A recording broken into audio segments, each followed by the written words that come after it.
함께 말씀 보겠습니다. 이 시간 하나님 주시는 말씀은 구약성경 열왕기상 5장 1절로 6절의 말씀입니다. 솔로몬이 기름 부음을 받고 그의 아버지를 이어 왕이 되었다 함을 두로왕 히람이 듣고 그의 신하들을 솔로몬에게 보냈으니 이는 히람이 평생의 다윗을 사랑하였습니다. 이에 솔로몬이 하나님을 사랑하여 당신도 알거니와 내 아버지 다윗이 사망이 전쟁으로 말미암아 그의 하나님 여호와의 이름을 위하여 성전을 건축하지 못하고 여호와께서 그의 원수들을 그의 발바닥 밑에 두시기를 기다렸나이다. 이제 내 하나님 여호와께서 그에게 사방에 태평을 주시되 원수도 없고 재앙도 없도다. 여호와께서 내 아버지 다윗에게 하신 말씀에 내가 너를 이어 내 자리에 오르게 할 내 아들 그가 내 이름을 위하여 성전을 건축하리라 하신 대로 내가 내 하나님 여호와의 이름을 위하여 성전을 건축하려 하오니 당신은 명령을 내려 나를 위하여 레바논에서 백향을 베게 하소서. 내 종과 당신의 종이 함께할 것이요 또 내가 당신의 모든 말씀대로 당신의 종의 삭슬 당신에게 드리리라. 당신과 여호와 우리 중에는 시온산처럼 거룩한 자가 없느니라. 아멘. 살아계신 우리 하나님의 말씀입니다. 이 시간 우리가 읽은 본문 말씀 가지고 솔로몬의 건축 준비 혼자서는 할 수 없다라는 제목으로 말씀 전하겠습니다. 우리가 이제 굉장히 오랜 시간 동안에 5세 때 광야의 성막에 대해서 함께 나누었는데 이제 성막의 시대는 지났고 솔로몬 때부터 건물로 구별되어진 이제 성전 시대가 되었습니다.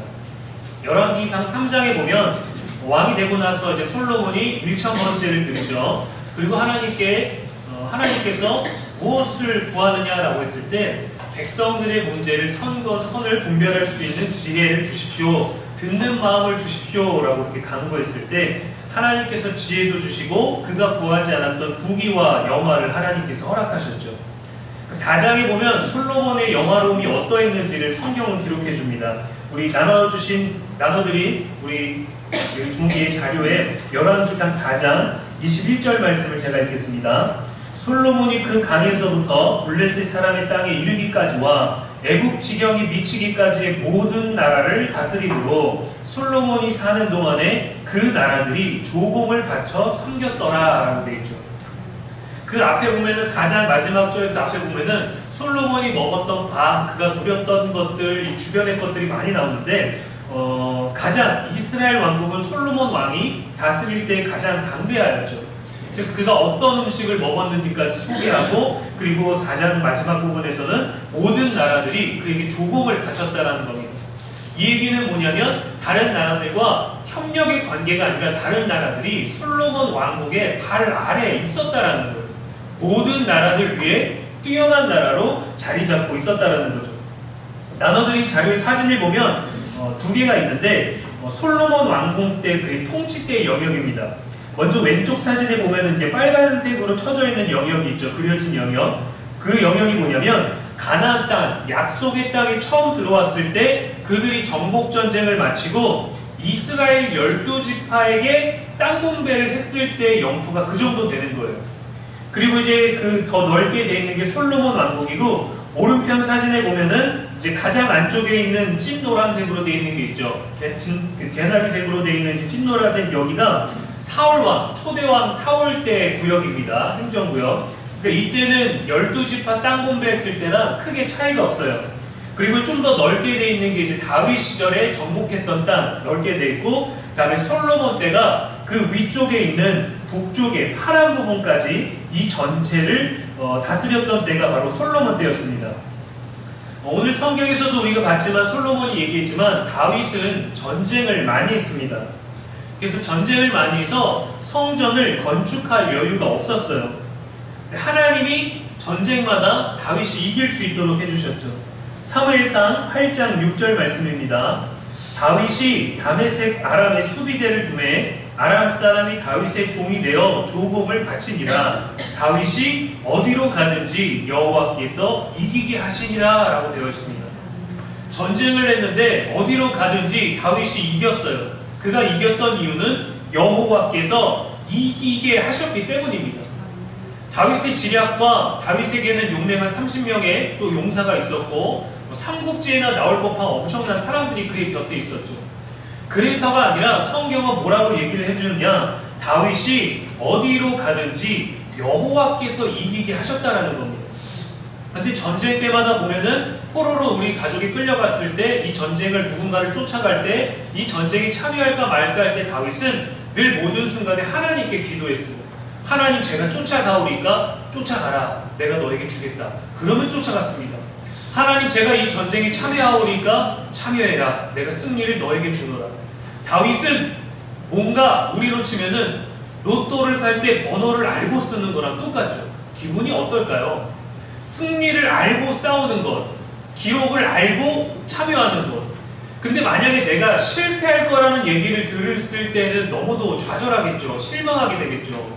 근데 그것이 하나님의 뜻이라면 받아들일 수 있어야 되는 거예요.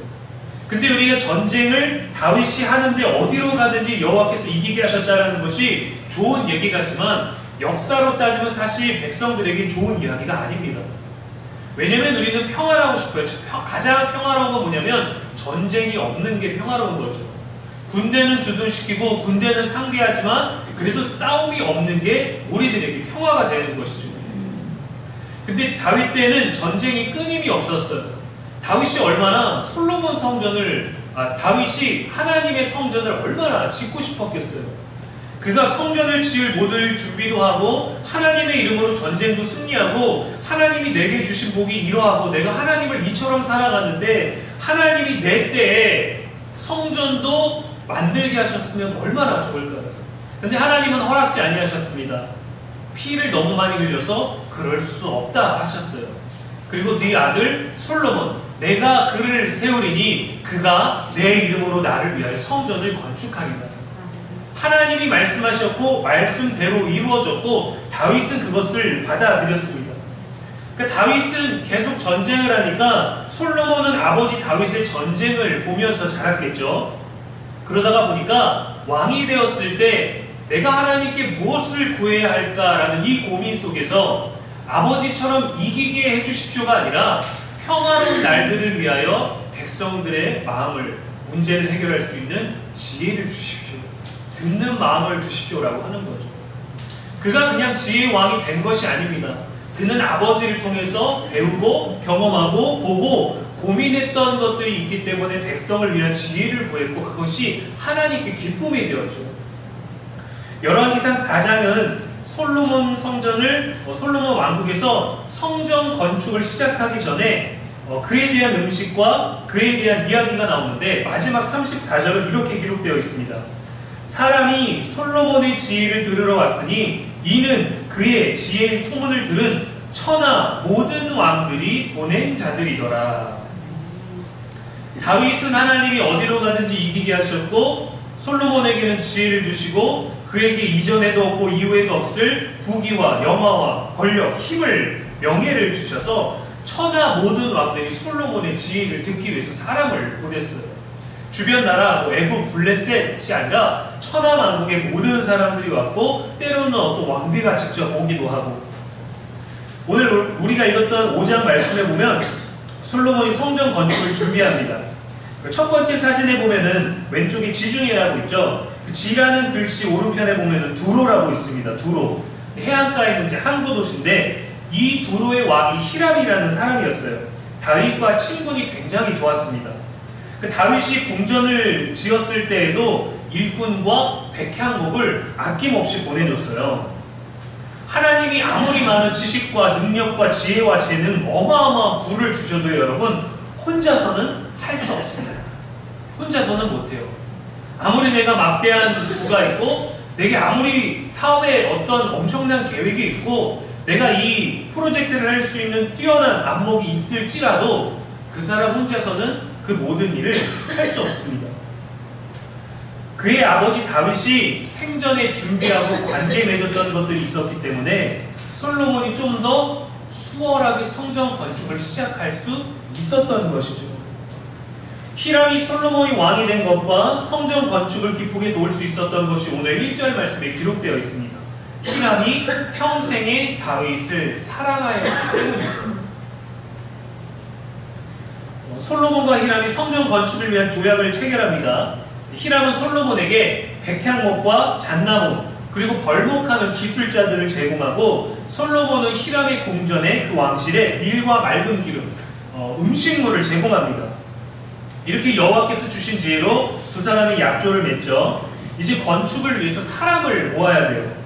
하나님께서 모세 시대의 광야에서도 성막을 지을 때 부살렐과 오홀리압을 지명하셨고, 그 사람들에게 지혜와 총명을 주시고 기술을 주시고 주변에 함께 일할 수 있는 사람들을 붙여주셨어요. 지명하신 것처럼 일꾼이 필요합니다. 5장의 후반절에 우리가 읽지 않았지만 그 이후에 소개된 인력은 얼만큼이냐면, 솔로몬이 역군, 일할 사람을 일으키는데 벌목을 위한 일꾼만 3만 명입니다. 그러니까 두로에서 1만 명씩 보내고, 두 달은 이스라엘 각자 집에서 보내면서 3교대로 돌아갔죠. 짐꾼, 집 나르는 사람이 7만 명, 산에서 돌 뜨는 자가 8만 명이었고, 이를 감독하는 사람들이 3,300명이었어요. 이거는 거의 국가적인 차원이었죠. 감독은 아도니람이라는 사람이었습니다. 하나님의 일을 할 때도 여러분 사람이 중요합니다. 몇 명인지보다 일할 사람이 먼저 있어야 돼요. 함께 일하는 동료, 함께 예배하는 사람이 여러분 우리들에게 얼마나 중요합니까? 수업을 할 때도 열심히 선생님이 강의를 하지만 듣는 사람들이 전혀 집중하지 아니하면 수업 분위기도 엉망이고, 열심히 준비해서 가르치는 사람도 힘이 없는 거예요. 교회에 모여서 우리가 늘 거룩하고 아름다운 만남이 계속해서 이어져야지, 만났을 때 끼리끼리 무리지어서 누구 얘기하고 다투고 싸우고 있는다면 모여있지만 우리는 결국 함께하는 것이 아닙니다. 서로 완벽하게 조화로울 수도 없어요. 그러나 우리가 서로를 어떻게 이해하고 어떻게 받아들이냐, 이것을 예수 그리스도의 이름으로 할 수 있어야 되는 것입니다. 여러분, 교회의 수준을 어떻게 정하느냐? 교회의 규모, 교회의 교인들, 그 교인들이 어떤 학력, 이런 경력 아닙니다. 교회는 새로운 사람이 왔을 때 그 사람을 어떻게 품느냐에 따라서 교회의 수준이 정해지는 거예요. 때로는 건강한 교회고 유명한 교회고 훌륭한 교회지만 새 가족이 왔을 때 그를 잘 받아들이지 못하는 사람이 있습니다. 왜? 나와 무엇이 같고 무엇이 다른지 사람의 눈으로 사람을 보기 때문이죠. 때로는 어떤 경우가 있냐면, 신천지가 위장 잔입을 해서 이 교회의 털을 뽑고 이 교회를 사넘기게 하려고, 교회를 통째로 옮겨버리려고 교회에 새 가족으로 들어왔는데 2년 동안 아무도 그 사람을 환영해주지 않아서 신천지가 떠난 교회도 있어요. 참 안타까운 얘기죠. 신천지가 떠났다는 건 정말 어떻게 보면 고마운 얘기지만, 신천지가 포기할 정도로 새 가족을 맞이하지 않았다는 건 여러분 정말 얼마나 그 교회에서 유대관계가 좋지만 새로운 사람을 받아들이지 못한다는 겁니다. 때로는 요즘에는 젊은이들 사이에서 그런 것들이 있습니다. 성형을 많이 하거나 몸에 문신이 있거나 너무 세상적인 유행, 교회 올 때 좀 더 단정하고 거룩한 것들이 우리 머리에 박혀 있는데, 너무 세상적인 모습으로 온 사람들을 잘 받아들이지 못해요. 그래서 한 번은 제가 이제 젊은 친구들을 담당했을 때에도 문신하고 금목걸이 반지를 엄청 끼고, 그리고 막 반바지에다가 슬리퍼를 신고 찢어진 옷을 입고 온 남자 청년 한 명 있었는데, 처음 왔는데 오자마자 목사님을 뵙고 싶다고 해갖고 그 친구랑 이제 차 사주고 시간이 돼서 밥도 먹으면서 그 친구에 대해서 궁금한 것들, 또 우리 교회에 관한 것들, 앞으로의 신앙생활에 관한 것들을 얘기해 주는데, 친구가 조금은 당황스러워 하더라고요. 자기를 환영해 준 거를 못 봤대요. 자기가 교회에 가면은 나는 이미 내가 양아치고 귀걸이에 여기저기 다 피어싱하고 옷도 엉망으로 입고 다니고 문신도 되게 많아서 사람들이 날 혐오하는 걸 잘 안다. 근데 나는 그냥 이 교회에 등록이나 정착이 아니라 그냥 집 가까워서 지나가다 시간이 돼서 예배를 드리고 싶었을 뿐인데, 나를 불러서 밥 먹자고 하고 어서 오세요 한 사람이 처음이었다라는 얘기를 듣고 깜짝 놀랐어요. 제가 잘했다는 얘기가 아니라 그만큼 교회가 그 친구가 예배를 드리러 갔을 때 얼만큼 우리가 그 친구를 환영하지 못했다라는 걸까요? 그리스도의 이름으로 해야 됩니다. 그러면 품을 수 없는 사람을 품게 되죠. 그 도전과 시도를 하게 되는 거예요. 때로는 우리가 성경에서 이렇게 배우기도 하죠. 나 같은 사람도, 나 같은 죄인도, 벌레 못한 나도 주님께서 품어주셨는데, 하지만 나를 벌레라고 생각하는 사람은 사실 솔직히 많지 않거든요. 그래서 나는 그래도 사랑받고 어느 정도 온전하다 생각하는데, 온전하지 못한 사람이 우리에게 왔을 때 그 사람을 품는 게 교회의 수준이 되는 거고 교인들의 수준이 되는 것입니다. 사랑이 필요한 것이죠. 서로 완벽하게 조화로울 수는 없지만 서로 함께 하는데 무엇으로 함께 하느냐를 우리가 잘 생각해야 됩니다. 서로에게 다른 은사가 있고 다른 성향이 있고 다른 과거사가 있고 취향이 있죠. 다름 속에서 서로를 이해하려고 하는 노력, 듣고 기다리려는 그 노력이 얼마나 중요합니까?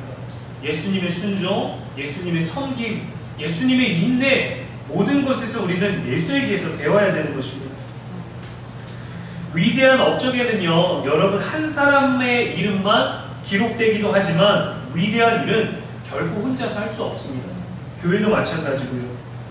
다윗의 흔적이 솔로몬에게는 굉장히 중요했어요. 한 사람의 인생은 한 사람에게서 끝나지 않거든요. 전쟁으로 분주했던 다윗이었지만 그의 모든 혜택은 솔로몬에게 왔습니다. 솔로몬이 누렸어요. 부모가 자식을 위해서 기도하면 우리에게는 특혜가 없는 것 같지만 반드시 자녀가 그 기도의 혜택을 누립니다. 제가 그 증거이기도 하고요. 한 사람의 인생은 연약하든 강하든 성공했든 성공하지 못했든 반드시 누군가에게 영향을 주게 됩니다. 흔적을 남기게 되어 있어요. 그리고 함께하는 사람에게도 마찬가지입니다. 여러분은 여러분의 후대에, 여러분의 삶에 어떤 흔적, 어떤 기록과 어떤 영향을 주고 싶으신가요? 어떻게 들려주고 싶고 어떻게 남겨주고 싶으신가요? 저는 이제 두 아이에게 하나님이 너희를 정말 많이 사랑하셔서 엄마 아빠에게 은혜를 많이 주셨다라는 걸 꼭 알려주고 싶더라고요. 이거는 비밀인데 저희 애들한테 말하지 마세요. 비밀인데 저희 간혹 이제 첫째 아이와 둘째 아이가 태어나기 전부터 제가 일기를 썼어요. 매일 쓰진 않았고 이제 디지털 시대다 보니까 손으로 쓰지는 않고 핸드폰으로 찍은 사진을 그날 기록하고 아이가 이빨 빠졌을 때, 아이가 처음 기저귀를 갈았을 때, 처음 걸었을 때 그때들을 기억하면서 그날 이제 문서로 이제 남겼습니다. 둘째가 태어나고 나서는 첫째만큼은 해주지 못하지만 따로따로 하지 못하고 이제 둘을 묶어갖고 아이 둘에게 서로 자라나는 모습을 한 달에 많으면 5번, 일주일에 한두 번 정도 그렇게 기록을 하고 있어요. 그렇게 해서 지금 한 11년 정도 작성을 한 것 같은데, 이 아이에게 주고 싶은 건 제가 가진 게 없으니까 물질적인 것들은 제가 확답을 아무것도 줄 수가 없고, 믿음의 유산을 주고 싶은데 믿음의 유산을 어떻게 주느냐, 이 아이가 사랑받은 걸로 알려주고 싶더라고요. 사랑받은 거.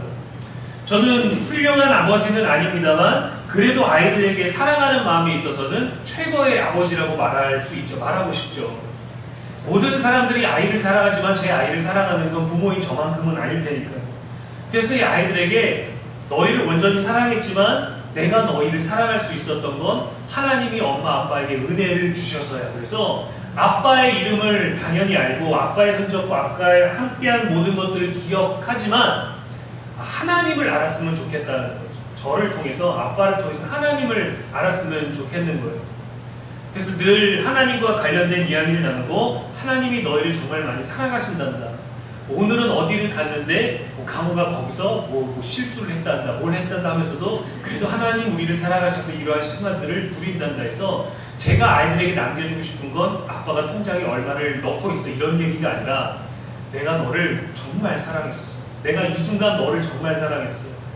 첫째는 지금 어느 정도 지난 1, 2년 전의 일들을 기억하는데 둘째는 전혀 기억을 못해요. 지난주에 우리 어디 갔다 왔는데 어디요? 첫째는 가물가물하게 뭔가를 신기하게 기억해요.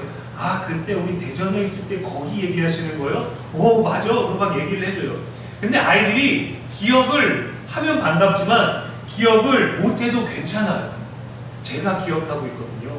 제가 그거를 기록하고 있거든요. 세상이 너무 좋아져서 핸드폰으로 사진을 찍고 그 사진을 문서에다가 옮겨서 저장을 하면 하루에 한 장의 일기에 어떤 얘기가 있고 그 얘기와 관련된 사진이 있기 때문에 이 아이는 아빠가 그 아이를 안고 있었던 그 순간을, 그 자기의 몸의 크기를, 그 자신의 생김새를, 아빠의 30대와 40대를, 또 자기가 어렸을 때, 아기 때 아무것도 기억 못했던 3살, 4살 때 자기가 무엇을 했는지, 엄마 아빠가 어디를 갔는지를 기억할 수 있는 기록이 남겨지는 거죠. 하나님도 우리들에게 영원한 삶을 위해 기록을 남겨주신 거예요. 우리가 이해할 수 있는 언어로 우리가 알 수 있는 하나님과 예수님의 이름을 이곳에 담으셔서 우리로 하여금 또 우리의 자녀들로 하여금 이 기록을 가지고 우리들의 믿음의 삶을 사랑받은 삶의 흔적을 남기게 하셨습니다. 그 모든 인생의 인류의 사람을 움직이는 건요, 여러분 물질과 돈과 힘과 명예가 아니라 사랑이거든요. 사랑은 어디서부터 왔냐? 하나님으로부터 왔습니다. 그 사랑을 알려주면 되는 거예요. 그게 함께하는 그 사랑이 가장 아름다운 것이죠. 하나님은 모든 사람에게 존경받는 대단한 사람뿐만 아니라 때로 저와 여러분처럼 평범하고 부족한 사람을 통해서도 일하시고 무엇보다 하나님을 사랑하는 사람을 통해서 일하십니다. 우리는 누군가를 많이 사랑해서 그 사랑함으로 말미암아 하나님이 복을 주시기를 원하지만 우리가 하나님을 많이 사랑하면 하나님을 사랑한 그것으로 나뿐만 아니라 내 주변이 복을 받아요. 하나님이 우리를 사랑하시는 원리입니다. 하나님 날 좀 사랑해 주십시오. 누구를 좀 사랑해 주십시오. 내가 사랑하고 있는데 아이를 좀 사랑해 주십시오가 아니라 우리가 하나님을 엄청나게 사랑하면 내가 사랑하는 그 사람을 하나님도 사랑하시고 복 주시는 거예요. 기다리십시오. 인내하시고 기도하십시오. 내 사랑이 변함없다라는 것을 알려주세요. 그 방법은 하나님의 사랑을 알려주는 것뿐입니다. 다윗도 그래서 솔로몬에게 얘기했죠. 주의 계명 떠나지 말라. 주의 법도를 떠나지 말라. 그리하면 여호와께서 너를 책임지실 거야. 나를 책임지신 여호와께서 너도 책임지실 거야. 여호와께서도 솔로몬에게 말씀하셨죠. 내 아비의 길을 떠나지 말며 내 아비가 지킨 나의 법도를 떠나지 아니하면 내가 장수하리라. 안타깝게도 솔로몬은 나중에 떠나게 되었지만 그래도 하나님의 사랑을 받았는데 다윗을 통해서였죠. 솔로몬의 또 다른 이름은 여디디아입니다. 다윗 때 선지자 나단을 통해서 주신 이름이죠. 여호와께서 그에게 이르시되 여디디아라 했는데 여호와께 사랑을 입었다라는 뜻입니다. 그가 과연 사랑을 입을 수 있을까요? 다윗이 간음하고 살인하고 범죄해서 얻은 자식입니다. 자신의 가장 충성스러운 우리아를 전장 맨 앞에 내보내서 죽게 만든 다음에 그의 아내에게 범죄해서 얻은 아들이 솔로몬이었는데 그 아들에게 사랑을 입었다라고 과연 말할 수 있을까? 우리는 그렇게 평가하려고 합니다. 근데 그가 사랑을 받을 수 있었던 것, 다윗이 그에게 사랑을 말할 수 있었던 것은 인간의 것이 아니라 하나님의 것이었어요.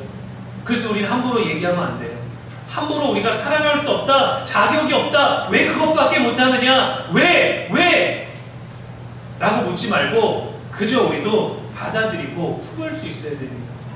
왜 연약하니? 왜 못하니? 왜 주저앉니? 왜 포기하니가 아니라 그 포기한 그 아이의 곁에 있는 거예요. 실패하고 아파하는 사람 그 곁에 있는 거예요. 우리가 수요일마다 욥에 대해서 나누지만 욥의 친구들이 해야 되는 것만 가장 하지 않는 게 뭔가요? 그 친구를 위로하는 거죠. 함께 아파해야 되는 거죠.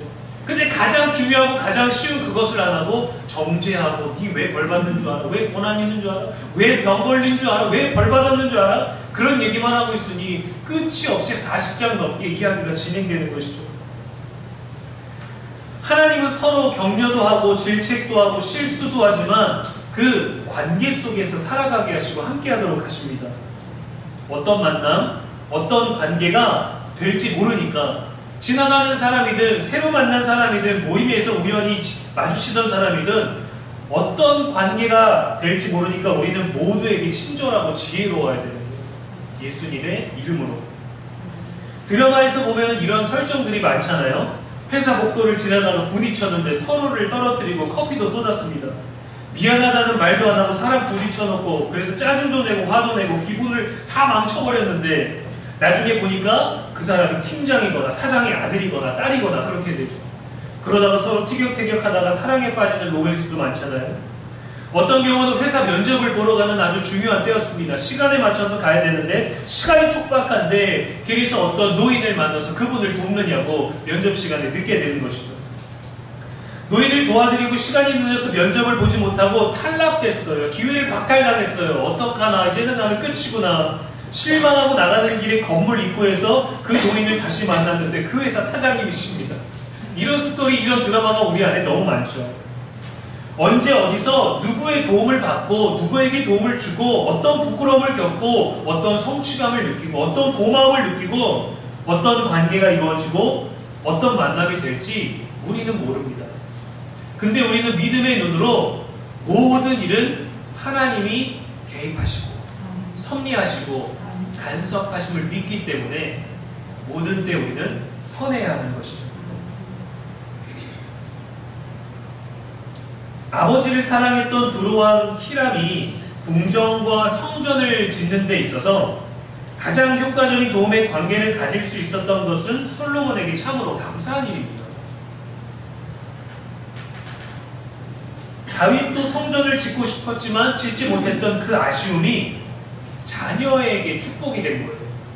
그는 전쟁으로 분주했고 성전을 짓고 싶었던 그 하나님을 향한 여호와를 향한 간절한 마음이 있었는데 이루지 못하는 것이 자녀에게 축복이 된 것입니다. 히람이 다윗을 사랑했다라고 되어 있는데 단순한 동맹관계를 넘어서 감정적으로도 굉장히 친밀한 관계였다는 걸 알려주는 거예요. 다윗과의 외교관계에도 만족하고 있었다는 거죠. 여러분, 친분관계와 업무관계 모두 건강하게 유지할 수 있는 건 결코 쉬운 일이 아닙니다. 다윗의 외교적 노력을 바탕으로 솔로몬까지 이 교역을 유지할 수 있었고 성전과 궁정 건축을 수월하게 할 수 있었죠. 솔로몬이 지혜가 있었기 때문에가 아니라 다윗의 영향력에 솔로몬이 축복을 받은 것입니다. 우리가 받은 복은 우리가 잘해서 받은 복도 있겠지만 하나님이 우리를 사랑하셔서 주신 복도 있겠지만 누군가의 기도로 우리가 받게 되는 복도 있어요. 또 우리의 기도로 말미암아 누군가 복을 받습니다. 우리의 헌신으로 우리의 순종으로 나도 복을 받지만 우리의 자녀가 우리의 주변에 함께하는 자들이 더불어 주의 복을 누리게 되는 거예요. 연말 영화 시상식에 보면 수상자들이 자신을 막 자랑하지 않아요. 자신의 힘든 시간을 얘기하는 경우가 많습니다. 또 자신이 상을 받을 수 있도록 해준 모든 사람들에게 고마워하죠. 감독님, 스태프들, 함께 있었던 분, 도움 주신 분들, 부모님, 주변에 신경 써주신 많은 분들에게 말합니다. 스스로 했다고 말하지 않습니다. 말하지 못하죠. 보이지 않는 사람들의 수고를 통해서 보이는 상을 받을 수 있게 된 거예요. 보여지는 결과는 누가 누릴지 우리는 알 수 없지만 보이지 않는 그 사전 작업, 수고가 반드시 필요한데 우리가 보이지 않는 수고를 하면 보이지 않는 복을 반드시 누군가 누립니다. 우리는 그것을 우리들의 자녀가, 우리들의 주변 사람이, 우리에게 가르침을 받는 사람이, 우리와 함께하는 사람들이 누리기를 원하죠. 나도 누리고 싶어 하지만 이것이 흘러나가기를 간절히 소망하는 것이 우리의 마음이 아니겠습니까? 우리도 보이지 않는 하나님의 손길을 통해서 보여지는 축복의 인생을 누리고 있잖아요. 보이는 사람들과 함께 말입니다. 세상은 결코 혼자 살 수도 없거니와 하나님이 그렇게 만드셨고 하나님도 반드시 사람을 통해 일하십니다. 하나님이 우리와 함께 하시는 이유이기도 하죠. 좋은 사람을 만나는 것 또한 저와 여러분에게 놀라운 축복인데 어떤 사람을 만나든 예수의 이름으로 언제나 저와 여러분이 좋은 사람이기를 주님의 이름으로 간절히 축복합니다. 성전 건축, 성전을 위한 것, 신앙을 위한 것, 많은 사람들을 예수의 이름으로 돕는 것, 여러분 안에 여러분 손에 주어진 것들이 많을지라도 하나님은 늘 혼자 하지 않고 함께 일하도록 하십니다. 그래서 여러분 가까이 있는 사람을 소중히 여기시고 내가 소중히 여김 받기 전에 모든 사람을 소중히 여길 수 있는 그리스도의 사랑이 우리 안에 넘치게 되기를, 우리 교회가 아름다운 그런 공동체의 모습을 갖게 되기를 주님의 이름으로 간절히 축원합니다.